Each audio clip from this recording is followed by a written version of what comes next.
சங்கீதம் 12.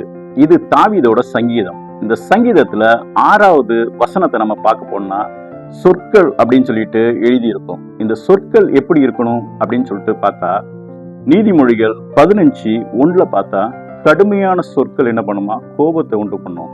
அதே போல மெதுவாய் பேசும் சொற்கள் என்ன பண்ணுனா அந்த கோபத்தை அமர்த்தும் அப்படின்னு சொல்லிட்டு சாலமோன் அழகா எழுதியிருப்பாரு. அதே மாதிரி நீதிமொழிகள் 25:11 பார்க்க போனா, நம்ம சரியான நேரத்துல சொல்லும் சொல்லு எப்படி இருக்குன்னா வெள்ளி தட்டுல வச்ச பொற்பளத்திற்கு சமானமா இருக்கிறது அப்படின்னு சொல்லிட்டு குறிப்பிடுறார் சாலமோன்.